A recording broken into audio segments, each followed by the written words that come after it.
चाचा ध्यान दिया का थे कहो जंगली बिरहवा गावत है काका गाई थी लेकिन केकरे दुआरे गाई हमका हर समाज के लोग सम्मान करत थी। अभी ये पार्टी आप लोगों के आशीर्वाद से 11 तारीख को जनपद देवरिया के बड़हलगंज ग्राम पैना जहां पर आप जानते होंगे जहां शहीदों की धरती बोली जाती है 1857 की क्रांति के शुभारंभ पैना से हुआ बाबूजी। उस धरती पर मुझे बिरहा गाने का अवसर मिला और हिराने में नहीं ठकुराने में गाई का काका छत्री समाज में बिरहा हुआ खूब सम्मान मिला कलाकारों सम्मान दिया। यही पुरस्कार श्रीमान कृष्णराज यादव जी आनंद कंद मुरली मनोहर कृपा से दादा दयाराम स्वर्गीय बाबू दयाराम जो कि हमारे जनपद प्रयागराज के सम्राट कहे जाते हैं बाबूजी और बहुत सुंदर गायक कलाकार आप भी हैं। कहा गया बना कि बांस से कोठी में बांस जरूर पैदा होता है। ये तो उदाहरण बड़ा कच्चा हो जाई लेकिन गुरु के लिए तुलनात्मक ढंग से नहीं ठीक है। लेकिन मैं कहता हूं दोस्त कलाकार हैं इसलिए कलाकार घर कलाकार पैदा हुआ है। बधाई हो अत्यंत बधाई बाबूजी। चला थोड़ा काम बात हो जाए एकदम ध्यान दे बाबूजी।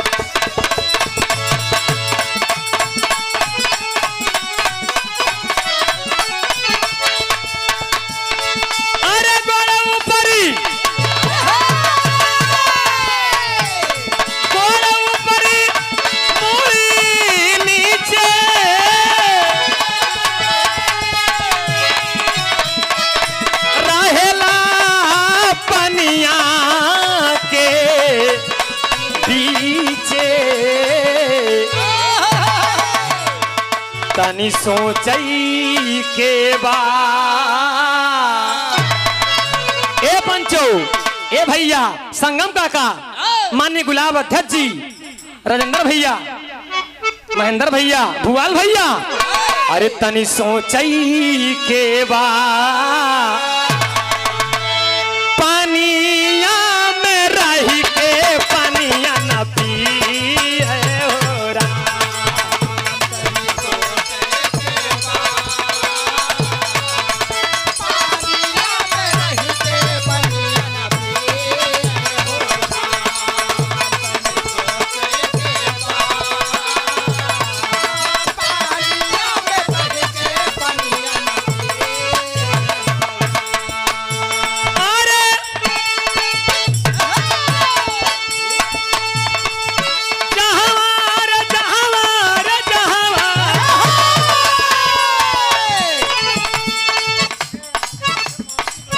आदरणीय श्रद्धेय धीरज यादव जी आप पड़ोसी हैं जौनपुर से हमारे लोग पड़ोसी है।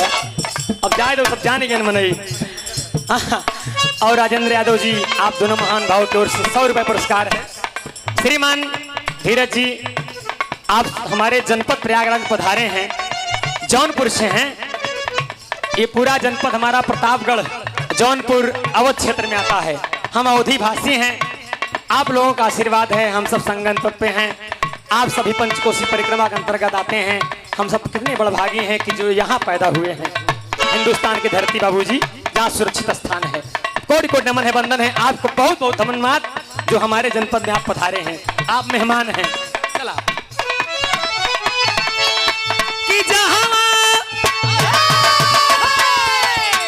गुरु अरे जहाँ सूरज नहावा जहाँ सूरज नहावा अरे चंदा की रोशनिया ना दवा तनी सोचई के बाद जहां सूर्य भगवान की किरण नहीं पहुंचती शस्य मतलब चंद्रमा की प्रकाश नहीं पहुंचता जहां पानी है लेकिन हवा नहीं है जहां पे कोई इलाज नहीं है कोई ट्रीटमेंट नहीं है कोई दवा नहीं उस स्थान पे वह जीव रहता है। कहना है कि तनी सोचई के बाद अरे उल्टा टांग रही के जिंदगिया जी हो राम तनी सोचई के बाद उल्टा टांग रही के जिंदगिया जी हो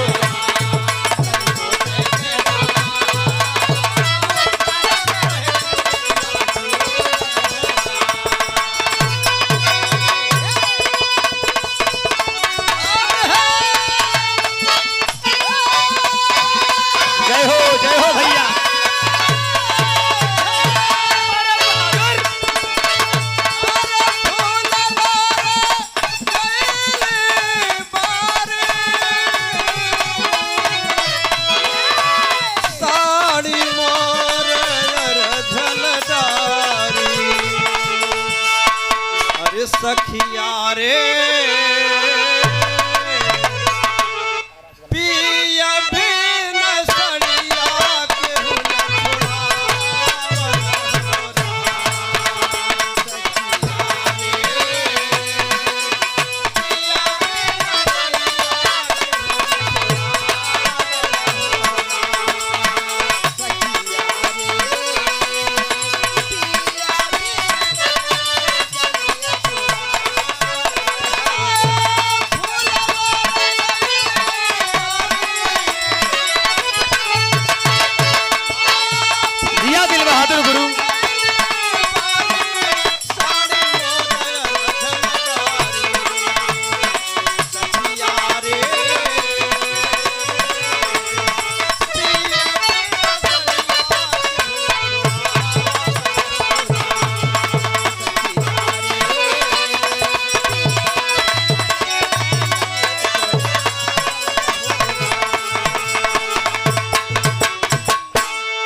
एक ठीक छोड़ के बिरहा बिल्कुल भक्ति रस और हास्य रस दोनों रस का समावेश होगा। यकीनन आप लोगों को पसंद आएगा। जैसे नोहर सुने आप पुत्र के वियोग में तरसत रहन राजा मोरंग जी, अब बड़ा उनका दान करे पड़ा, भंडारा करे पड़ा। दानशीलता के कारण ही उन्हें पुत्र रत्न की प्राप्ति हुई, भगवान कृपा हुई बाबूजी। जय पर कृपा प्रभु की हुई तही पर कृपा करे सब कोई। जेकरे ऊपर दीनानाथ की कृपा हो जा दोस्त, वो फिर सब कृपा करे लागत है, और सब बड़ाई करे लागत है। एक छोड़ गीत है श्रीमान कोटदार साहब। अब वही तो कहन कि यार कमजोर पड़ता है का, हम कहा दादा आप जैसे गाना रहे वैसे बजे ही। हाँ अरे हम सब चंद्रवंशी है तो सूर्यवंशी हैं। अरे वाह। हाँ देखा था ये पत्थर की हड्डी ना देखा, स्टील बाड़ी है। हाँ कदनी कितना गायक गायिका के निकार दहन है और निकरी गए निकरी गए। दिल बहादुर गुरु जी के वादन कला पर संगम कोटदार साहब की ओर से 10 रुपये पुरस्कार है। ला चचा दे हैं श्रीमान संगम कोटदार साहब। हाँ चलें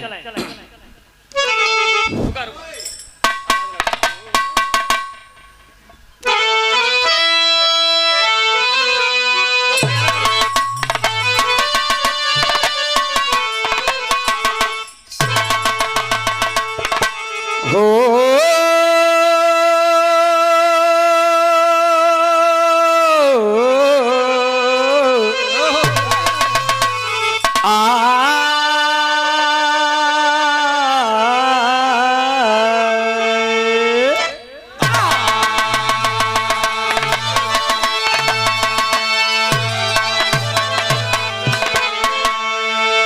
अवध में बैठे थे रघुराई, अवध में बैठे थे रघुराई,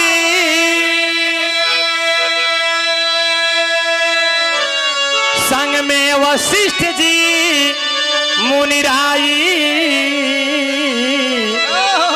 तो पूछें रघुराई का कारण श्री राम।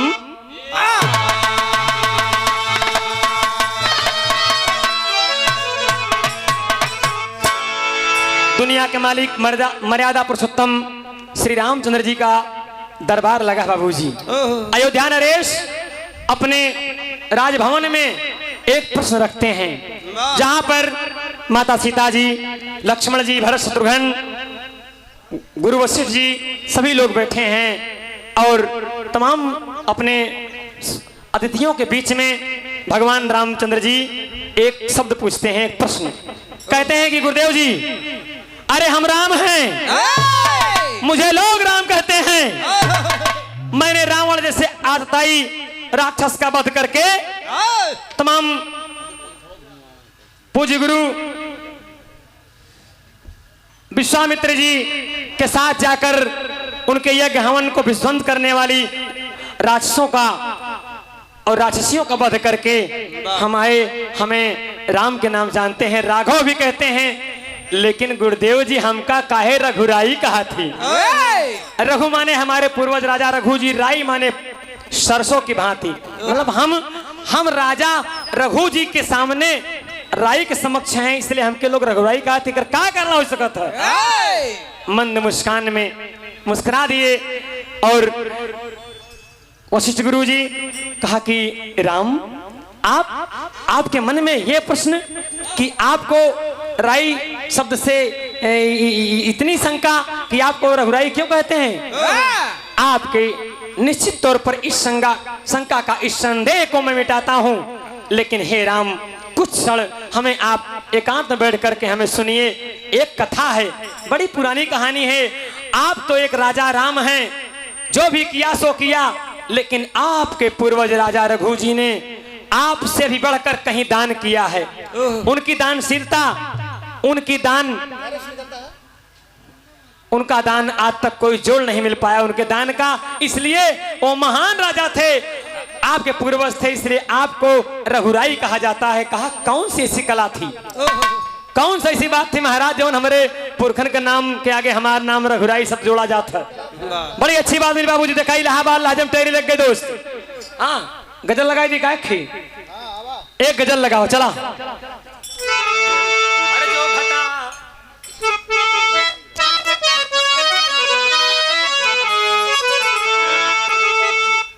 जो घटा घेर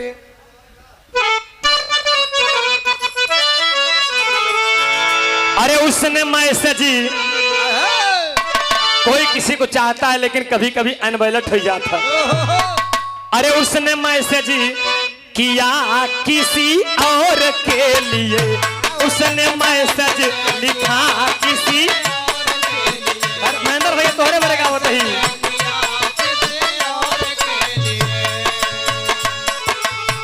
गायिका जी, जब से मोबाइल आएगी बातें लोगन का ध्यान यही में लगा रहा था, 2-4 घंटा जरूर ससुरवा टाइम खाई जाता। हाँ अब मोबाइल में वही व्हाट्सएप फेसबुक चैटिंग करते रहे। और कितना जने पबजी खेलता है आजकल, पबजी खिलाए पाकिस्तान दुल्हन चली जाए। हाँ एक ठीक गीत गाए हम, पाकिस्तानी दुल्हनिया हमार गीत 2.5 लाख लोग सुन ले। हाँ सीमा हैदर पे उसने मैसेज किया, उसने मैसेज लिखा किसी और के लिए।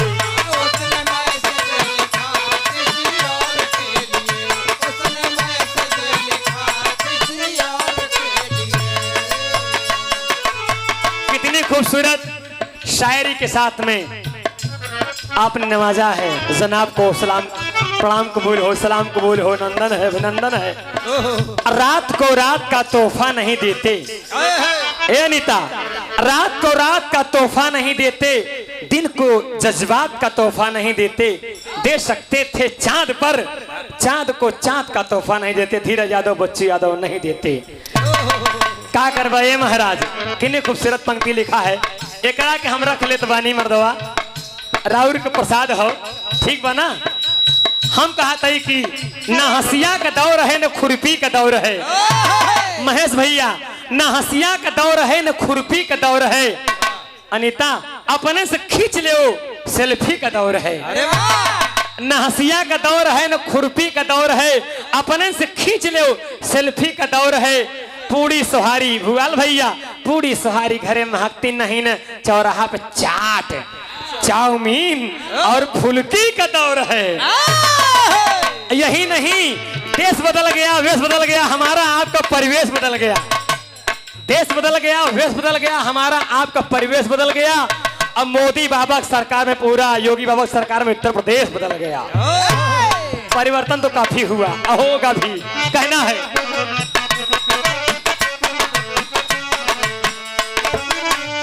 उसने मैसेज लिखा किसी और के लिए, उसने मैसेज लिखा किसी और के लिए, उसने मैसेज लिखा किसी और के लिए। पर लिफाफे लेकिन मेरी मोबाइल पे सेंड कर दिया। उसने मैसेज लिखा किसी और के लिए।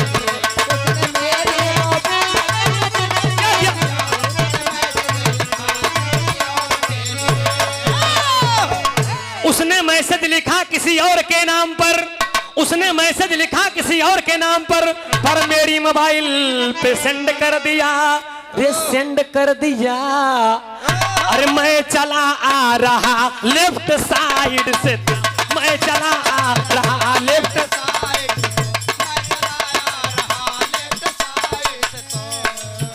मैं चला आ रहा लेफ्ट साइड से था, उसने राइट पे आके एक्सीडेंट कर दिया। मैं चलाया रहा लेफ्ट साइड से, एक्सीडेंट कर दिया।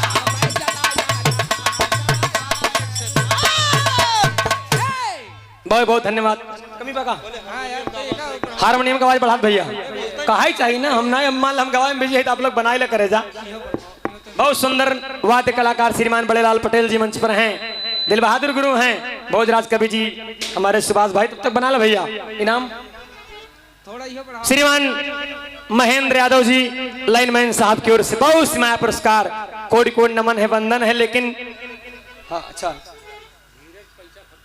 नहीं, पैसा ना खत्म है मर्दवा, अरे गूगल पे हो जाइए, मोबाइल हाँ मोबाइल पे हो जाए, क्या दिक्कत हो, हाँ नंबर बता दें, यहाँ सेंड कर दे हैं। लेकिन कनो ऐसी बात नहीं, बहुत दे दिए आप सब। ए महाराज जिंदगी में कुछ है नहीं, 4 दिन जिंदगी है, हंस ले बोल ले जी ले, पैसा तो आता जाता रहेगा, इस सम्मान में आप लोग दे रहे हैं। लेकिन आपके दिल में, आपके जहन में, मन में अगर मेरी गीत पसंद आ जाए तो उससे बड़ा धन कुछ नहीं है दोस्त। क्योंकि हम कलाकार हैं, हम चाहते हैं कि प्रसिद्ध हो जाएं, लेकिन पहले सिद्ध होना पड़ेगा बाबूजी। जब तक योग नहीं होगा संजोग नहीं बनेगा। योग था तब संजोग बना, महेश भाई ने बुला लिया हम दोनों कलाकारों को, बहुत बहुत नमन है। श्रीमान ये महेंद्र यादव जी लाइनमैन साहब, और पुरस्कार किसका, दूसरा पुरस्कार अच्छा बहुत श्रीमान धीरज यादव जी, यदु कुलभूषण यदुनंदन श्रीमान धीरज जी धैर्यवान पुरुष हैं, आपकी ओर से बहुत सिमाया पुरस्कार अभिनंदन है। बन गए भैया,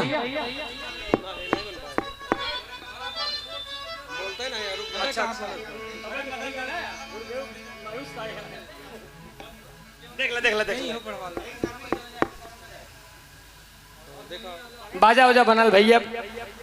धीरज भैया क्या बताई, एक बार हम लोग बिरहा गावे के बराते में, और अक्सर का होत बराते में जो लड़की के बाप हैं हमेशा टाइट रहा था, वो लड़का वाले, लड़की वाला बेचारा हाथ जोड़े रहा था।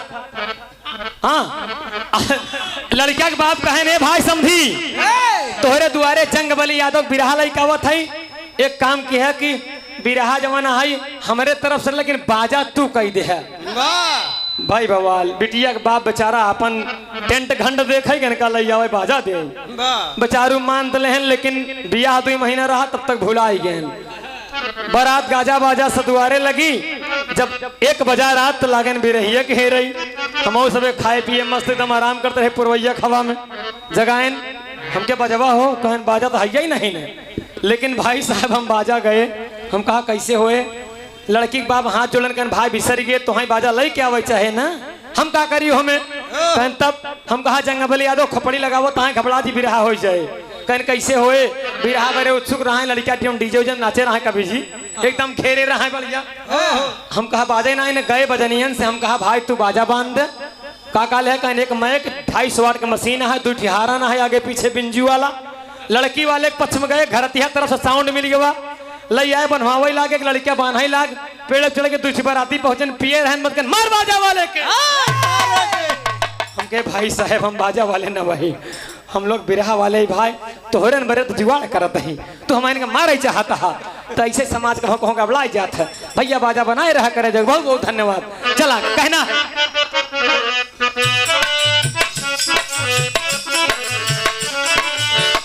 रघुकुल की कहानी सुनने लगे, रघुकुल की कहानी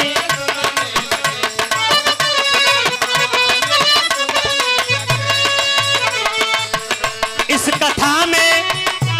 कथा में सभी जन भी हंसने लगे, रघुकुल की कहानी।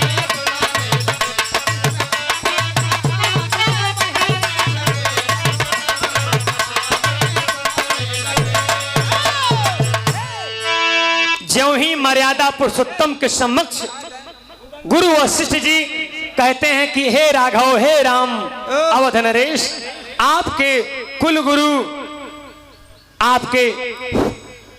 कुलगुरु वशिष्ठ जी के कहना है कि आपके पूर्वज राजा रघु जी का दान क्या था। श्रीमान राजेंद्र जी, बड़े बाबू साहब, प्रधान लिपिक हम लोगों के बीच में हैं। आप ये तुलापुर पावर हाउस विद्युत भवन से आपकी ओर से 100 रुपए पुरस्कार है, अभिनंदन है, स्वागत है, वंदन है। मजेदार बात मिलेगी। कहन कि हम वशिष्ठ मुनि जी कहन कि राघव, आपके पुरखा राजा रघु के 700 दुल्हन रहीन। अरे बाप रे, 700 मेहरारू कहन। हाँ, 700 दुल्हन। एक निवेदन कहन कि हे राजन, हे स्वामी, यहाँ समय प्रयागराज में तीर्थ स्थल पे नहावन चलत बा, हम 700 बहिनीन का नहवा देता बड़ा अच्छा रहा। अब मेहरगुन का मन कहो डोल जाता मेला जा भाई। अरे वाह, बहुत जान लगे खाना में नून कम कह दे और कहो को हम मरचा तेज कह दे जब तक मेला घुमाए न देगा। हाँ, लेकिन वो 700 स्त्रियां कहती हैं कि स्वामी हमें प्रयागराज दर्शन करा दीजिए। तब इलाहाबाद तेरी लगी दोस्त अनीता, ए भैया ये प्रयागराज तेरी हो, ये छोड़ के ना होता, एकदम मेंटेन होता।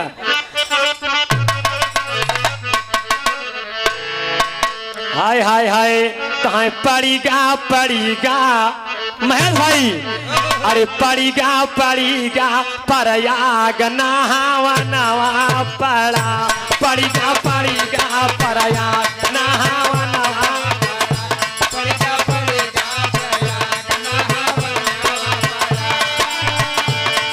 हाँ, तो राजा रघु से बोली, राजा रघु से बोली, राजा रघु से बोली, राजा रघु से बोली, 700 जना नवा प्रयाग नहावा नवा पड़ा।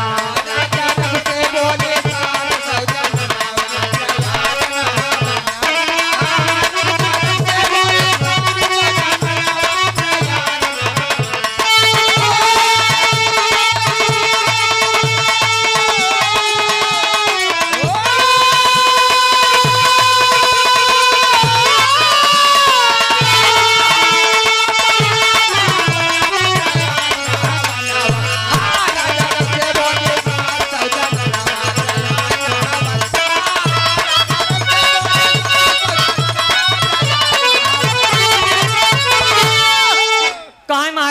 पुरखा राजा रघु जी 700 स्त्रियों के बात मान ले हैं। राजा रघु से बोली 700 जननवा प्रयाग नहवनवा पड़ा। बड़ी मजेदार बात मिली, आप लोग गौर करिए, आनंद आ जाए दोस्त। क्या होता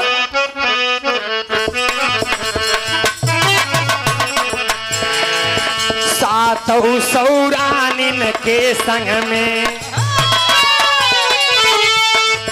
700 रानीन के संग में राजा रघु जी रही आई गए।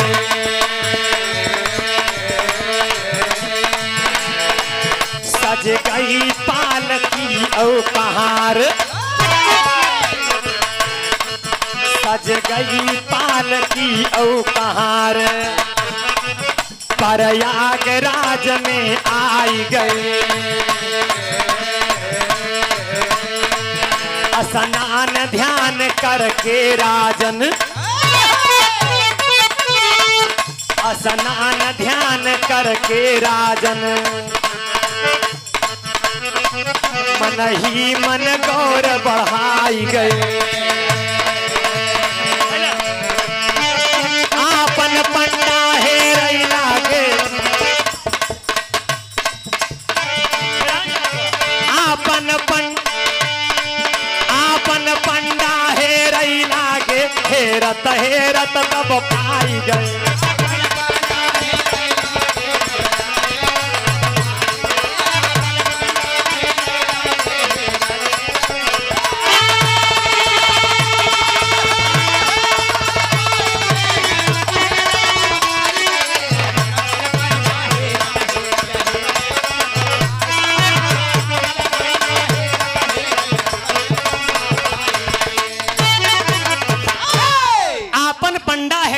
हेरत हेरत तब पाई गई। गौर करी है बाबूजी, राजा रघु जब आयन सातो सौ स्त्रियों संगे नहाए वहाए लहन कहने रे यार अपने राज पुरोहित के दान दे देते ठीक रहा, कुछ दान दक्षिणा हो जाते। एक बात आप जान ले भैया, चाहे कड़े चला जा चाहे मैहर चला जा, कोनो तीरथ व्रत हो।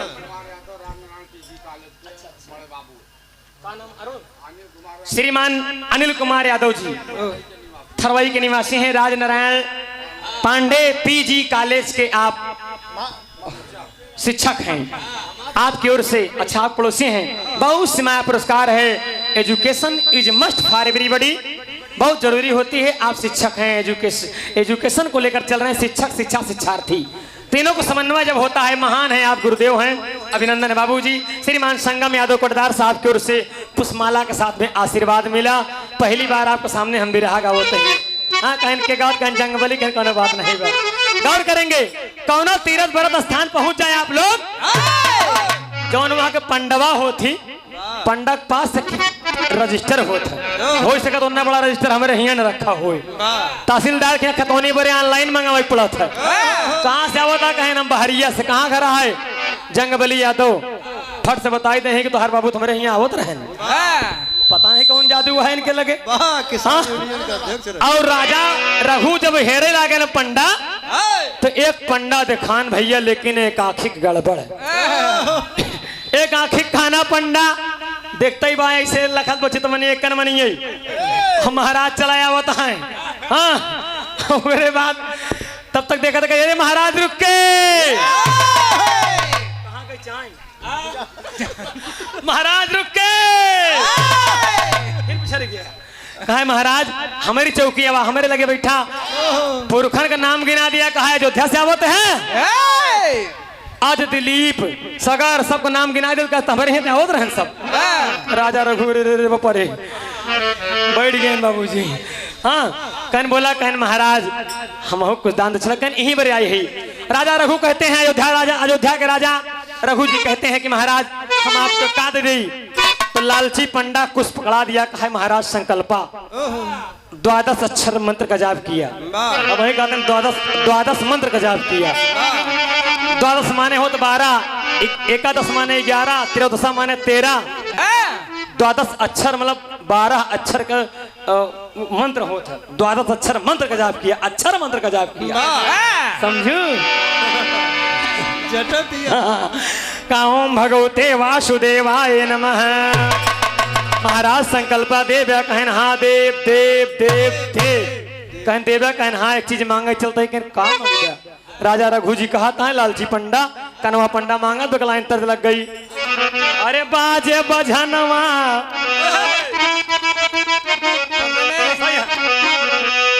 कहाँ बाजे बजनवा सखी पड़ी गए गवनवा, अरे बाजे बजनवा सखी पड़ी गए गवनवा, बाबुल का छूटल अंगनवा हो रहा, बाजे बजनवा सखी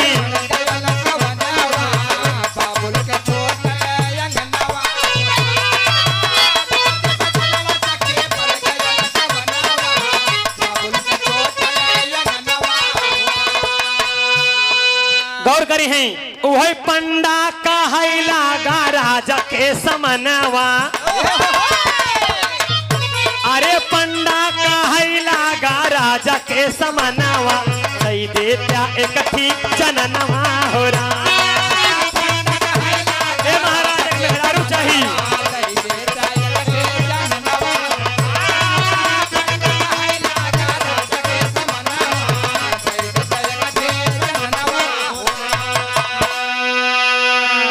श्रीमान राम स्नेही पाल जी चैमलपुर से, टेंट हाउस वाले नहीं, अच्छा रिंगा वाला ये शौचालय वगैरह बना था, हाँ और लोहिया रिंगा दोनों काम करते हैं, हाँ हाँ हाँ दो प्रकार का, हाँ रिंगा सब बना। 100 रुपये पुरस्कार है दोस्त, खुशी रहा आनंदित रहा बाबूजी। पंडा कहे लाग राजा के समन्वय दे देता कि जननमा हो राम, कहे महाराज एक दुल्हन दे देता, कहने कहे कहे बिना घर नीका घर भूतवन का डेरा, अरे चिंता ही है बात साझ सवेरा, कहे महाराज हमार बिया नाई भव सारी जिंदगी वैसे रहेगी। एक मेहरारू दान मिल जात हमारे परिवार बस जाते है महाराज। ए भैया हाँ हाँ कि मेहरारू चाहिए फिर तो अरे कारण ई है हमारे एक ही नयनावा, कारण ई है हमारे एक ही नयनावा, देता एक ही जननवा।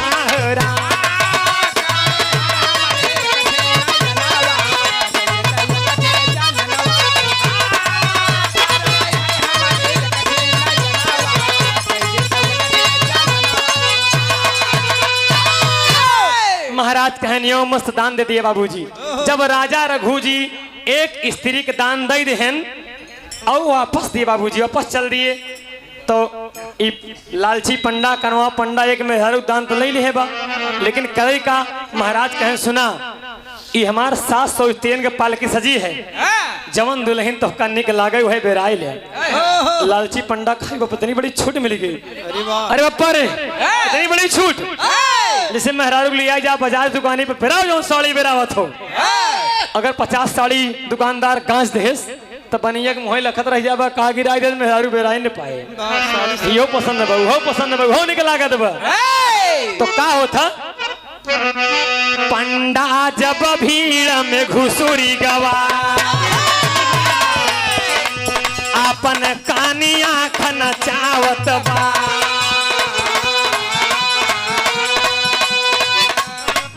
के का पकड़ी के का छोड़ी, कुछ राज समझ ना पावत बा, जे का देखै सुंदर दुल्हन, जे का देखै सुंदर दुल्हन, बगलियू वाली मन भावत बा, हेरत हेरत जब हारी गवा, हेरत हेरत जब हारी गवा, राजा के लगवा आवत बा।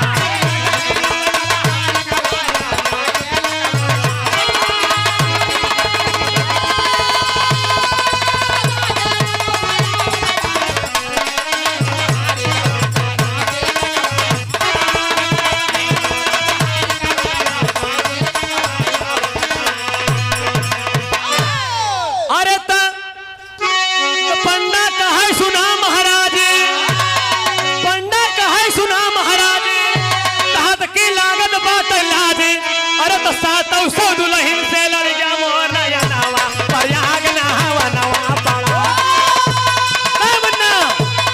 अरे प्रयागराज संगम काका जिंदाबाद।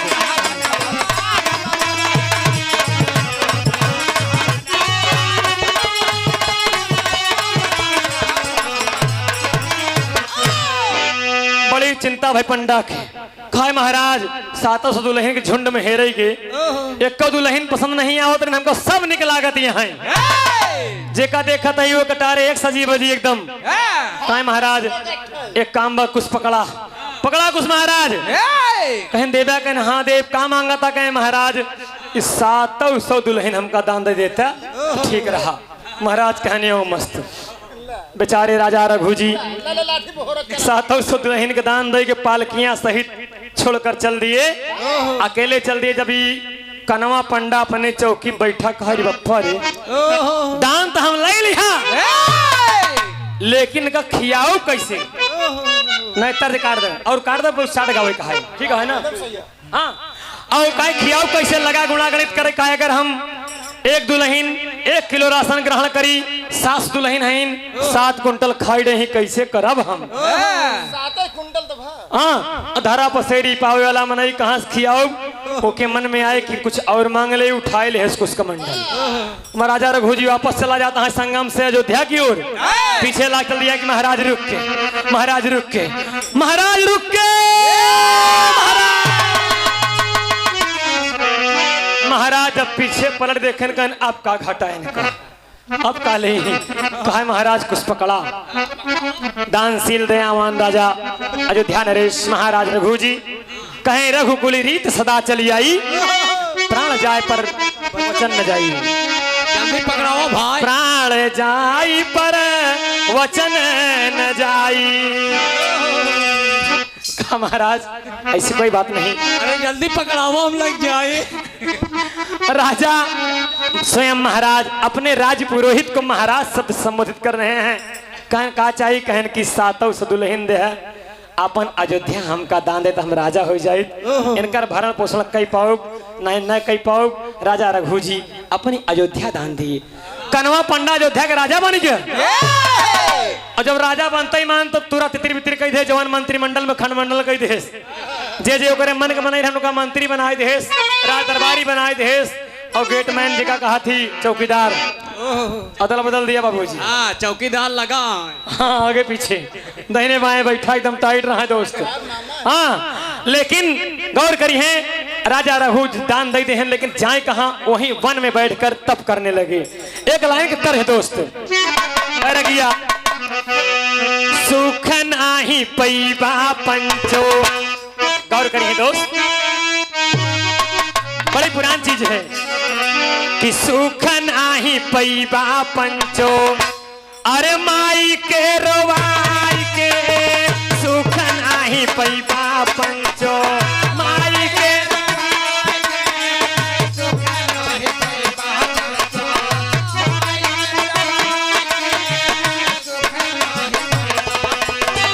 जन्म दे के माई पालिने। ए भैया जिस समय दरवाजे पर कोई योगी आ जाता है, कोई साधु संत आ जाता है तो यही कहता है ऐ मानव तू क्यों भूल गया माया में। सबसे बड़े भगवान माँ बाप होते हैं, इनको क्यों कष्ट दे रहा है। सुन जन्म दे के माई पालिन, जन्म दे के माई पालिन दूधवा पियाई के सुख नाही पैबा पंचो। माई के रोवाई के सुख नाही पैबा पंचो। माई के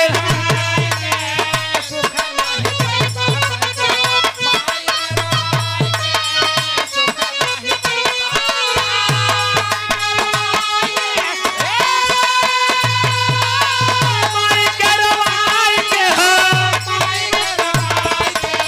सुख नाही पैबा बंदे।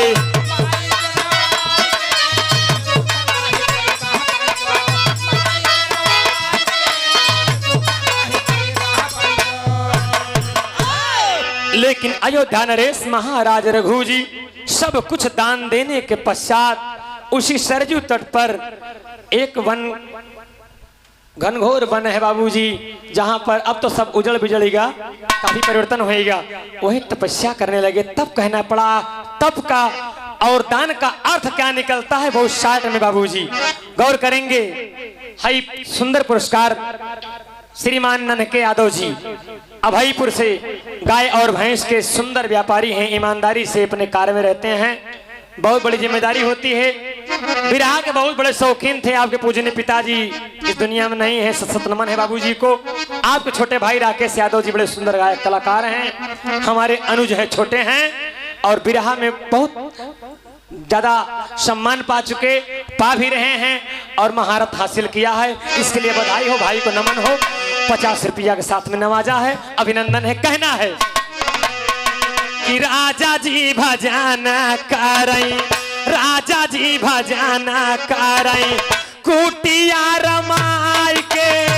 राजा जी भजाना करई कुटिया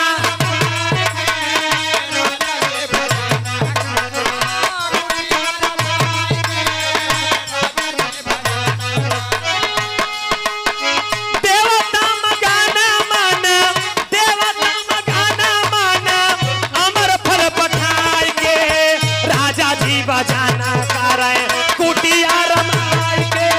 राजा जी भजाना करे।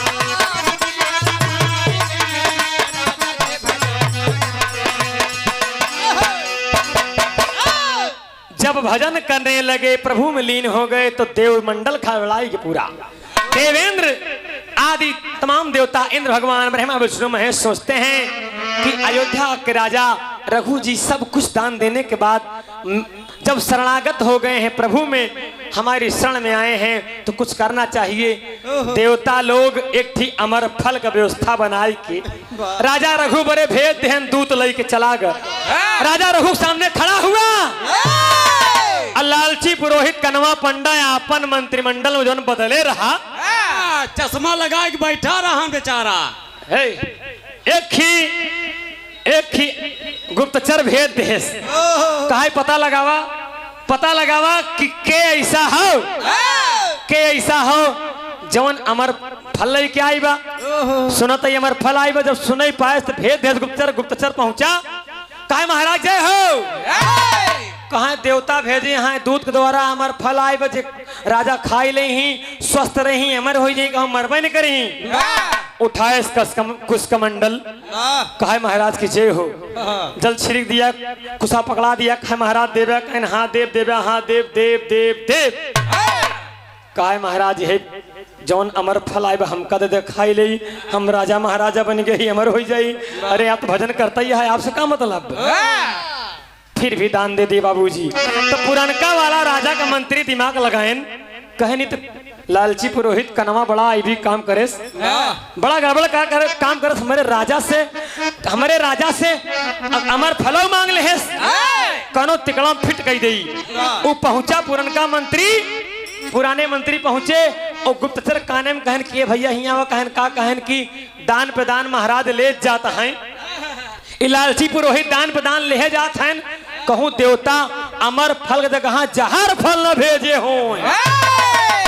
यही बतिया जाए के उजवन बा लालची पुरोहित जवन राजा बना है ना अयोध्या के, वो कनवा पंडा के काने में फूंक दे, कहा महाराज ई जहर फल अमर फल न हो, खाए ले मर जाए, बहुत लबर लबर मांगता है। कहा अच्छा तो वो का करत की आए हाय हाय, अरे हमारा फल फेंक दिया। वही तरह आए महेंद्र भैया, हाँ ओ महेश भैया, कहीं झकोरा मारे झुलनी, साड़ी लहराई रे झकोरा मारे झुलनी। दादा राम कैलाश कहो में बड़े भैया, दुल्हनिया अपने पिया के वियोग में पेराता जोहाता, और का कहत बा कि पिया परदेसिया मोरे राजा परदेसिया, लावटी के नाही आए राजा परदेसिया। समय कम गीत में कहना है कि हमारा फल फेंक दिया, अरे चांद के जहरावा हमारा फल फेंक दिया।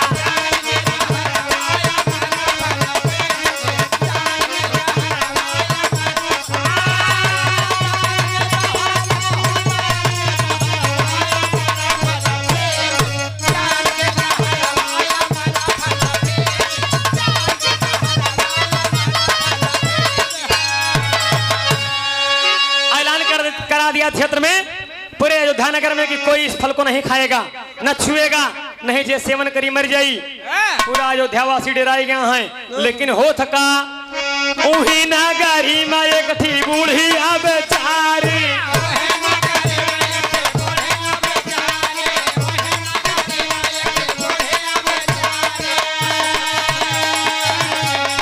ओ से पतोहियन कर कर झगड़ा गारी।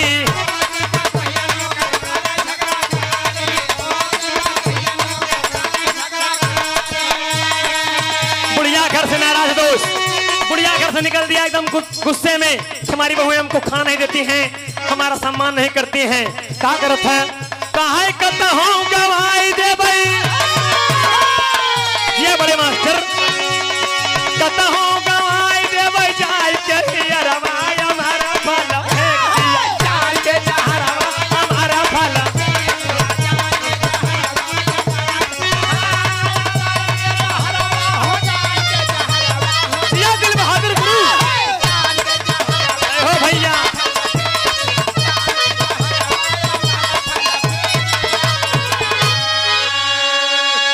बुढ़िया घर से नाराज है और कहा मैं प्राण दे दूंगी, हमारे घरे हमारे बेटवा पतो हमारी इज्जत नहीं करते, चली जाओ। तब तो लड़ी क्या कर ले है, गोदी डंडा से मारते यूं यूं। फल है क्योंकि हमारा फल है ये सड़े न गली। ठाकुर साहब इतने से बुढ़िया निगराई करने लड़कवन कहने माई रुक के रुक के माई रुक के माई रुक के दोस्त आई का भैया माई रुक गई काहे माई लड़कवन कहने माई हाँ नदी हो पार हूँ काय माई देखे इजहार फले अयोध्या के नौका राजा जवन है नया राजा वो कहे हैं कि खाया जी नहीं मर जाबे अरे कैसे रोगिया भावे ओही बात बतावई बुढ़ीवा मरे बेरे चलिन रही अब अमर वाला फल जहर समझ के उठाए तो ले से तो उठाए ले गबर गबर लाख खाए जवन चमड़ा झूलत रहा एकदम हाँ जवन गाल वालो चुचका रहा एकदम नहीं तो तोहरी नहीं होकर गाल हो गया हाँ जब फल खाए ले तो कहना पड़ा कि फल खाते अरे फल खाते हो गई 16 साल कई उमरिया ए महेश भैया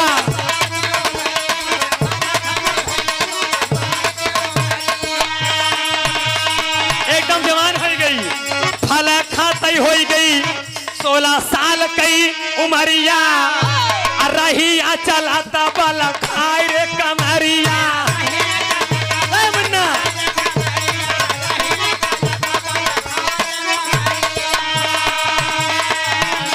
अनीता आई गऊ ना एकदम समझ ले जवान होगी हमारी तोहरी की नहीं हाँ और जवानी में जनता ही हाय भाई सूझा था जब बुढ़िया स्वस्थ होगी तो क्या करा था एकदम गाल वाल खूब बढ़िया खूबसूरत गुलाबी हाँ हाथ गोल एकदम चमके लाग दोस्त बाल एकदम काले घुंघराले अरे रंगे बदल दे फल खाते हो गई 16 साल की उमरिया रहिया चलत बल खाए रे कमरिया अरे अंग अंग में वो करे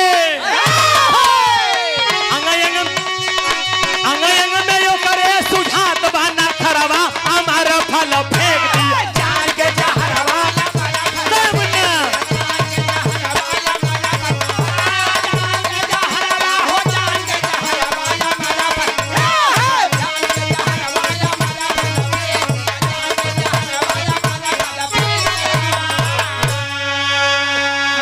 जब स्वस्थ होगी जवान होगी बाबूजी तो अमर फल खाए लौट आए घरे कहा हम अब बैराग लेबे लेकिन पहले चल के हम बने दुल्हनियन के बने पतोहियन दिखाई दे कि हम कैसे हो गए अब बुढ़िया बेचारी घरे निगरान जब नजदीक आए पतोहियन होकर मुहारे खड़ी हैं कई गुलाबा मंगूरी डाय एकदम यूं कई वाली नीचे बैठी पीढ़ा पे दीदी कहन हाँ छुटकी कहनी के आवत बाई जब से अम्मे के नहीं लागत बा एकदम अम्मे के चाल ढाल के है हाँ हाँ ये तो इसे लागत बा छुटकी कहे नहीं दीदी ये लागत बा कि अम्मा के बहन मौसिया सास है हमारे लोग के वही नहीं आवत हो तब तक बुढ़िया जवान हो के निगराई आए दुआरे अब इन्हन के थर थर थर कांपई तो कहन रे अम्मा तू कैसे कहन हम ही नहीं रे देख हम जवान हो गए राजा रघु तपस्या के हैं अमर फल पायन लालची पंडा मांग ले जहर फल समझ के फेंकवा दे हम खाए हमारे हिलेला हम जवान हो गए लेकिन सुन ले अब तोरे घर ना रावम अरे हमके सतावत रहता ही ना तो कि हम लाते समारब बाबूजी दम गरम है बुढ़िया क्या कहा था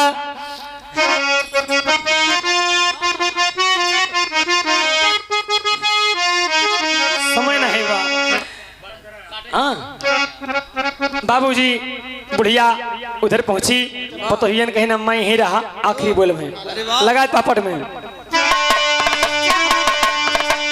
और जब पहुंची तो कहें कि अम्मा कैसे हुई कहें कि हम तो रही न रहा उस बुढ़िया बेचारी को बैराग जग गया कि महाराज का दान का फल मुझे मिला मैं भी अब बैरागन बनकर प्रभु की शरण में जाती हूँ हमें अब कुछ नहीं करना है ये मोह माया मिट्टी के बना हुआ मकान और ये झूठ के रिश्ते नाते सब बेकार हैं बुढ़िया आकर राजा के सामने बैठकर भजन करने लगी जब भजन करने लगी कहना है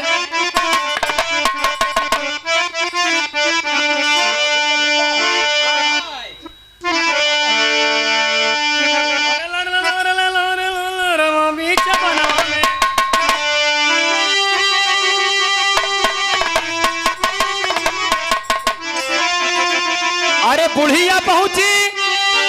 बुढ़िया पहुंची राजा के समनवा बीच बनवा में बुढ़िया पहुंची राजा के समनवा बीच बनवा में नारायण का करे लगी कीर्तनवा बीच बनवा में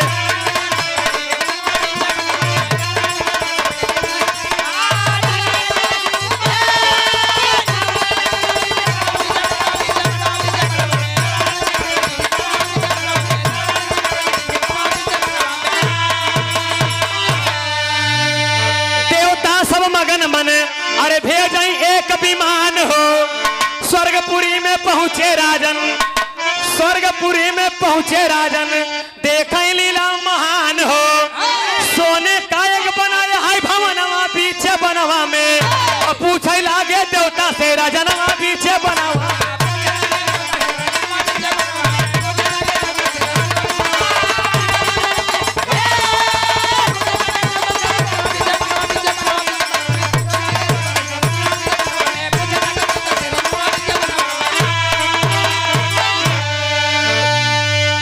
एकदम आखिरी बात है बाबूजी समझ लीजिएगा इस गीत का शीर्षक क्या निकला लालची पंडा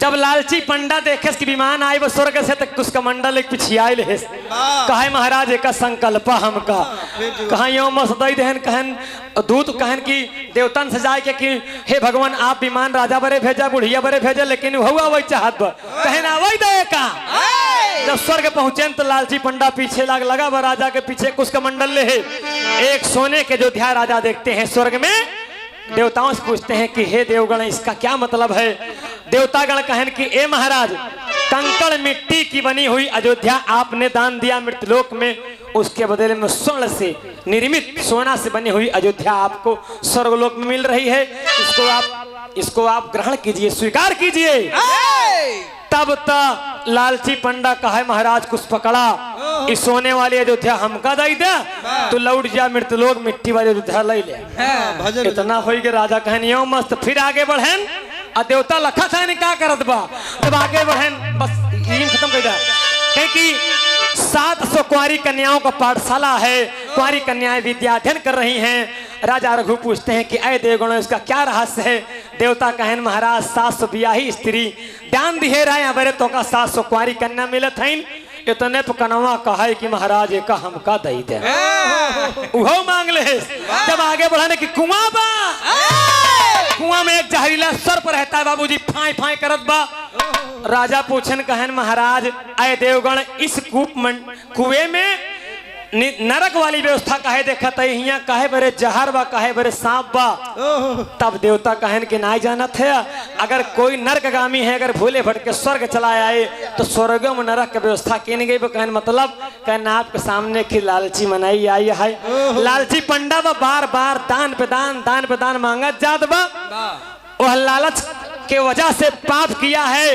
राजा को विवश किया है दान मांग मांग करके इसलिए उस लालची पुरोहित को इसी कुएं में ढकेला जाएगा और सर्प इसका आहार करेगा तब तो कनवा पंडा हड़बड़ान थर थर थर थर थर थर थर थर बदन कांपे सिमुरा बैठा होगा महाराज हाथ जोड़ते कुछ जिंदा हमारा प्राण बचाए दे राजा बाबूजी कहे कि आए देवगणों मैं आपसे अपील करता हूँ निवेदन करता हूँ इस लालची पुरोहित को प्राण दान दे दीजिए क्योंकि यही के वजह से हम स्वर्ग पहुंचे अगर दान मांगत न तो हम दान देत न तो हम आपके फल कहाँ से पाए आपके विमान कहाँ से पाए स्वर्ग कहाँ पाए तीनों जने सुरक्षित पहुंच गए स्वर्ग राजा ध्यान दे दिया जीवन दान बुढ़िया भी वहां स्वर्ग लोग पहुंच गए राजा रघु पहुंच गए और वो लालची पुरोहित भी पहुंच गया एक अपने भक्त के नाते दानशील राजा के नाते इतनी सारी कथा जब अयोध्या में सुने मर्यादा पुरुषोत्तम श्री रामचंद्र जी वशिष्ठ मुनि कहें कि समझा रामचंद्र मुस्कुरा दिए वशिष्ठ मुनि कहे कि सुना आपके राजा रघु जी इतने बड़े दानी थे इसीलिए उनको रघुराई आपको रघुराई कहा जाता है क्योंकि सुना चला हे रघुराई तू तो राजा हे रघुराई तू तो राजा अरे तोहरा समान तोहरा पुरखा बड़ा राजा हो पर आग नहवा नवा पड़ा तू अरे एकठी दुल्हन का राम मारा भाई बाबा नावा पर आग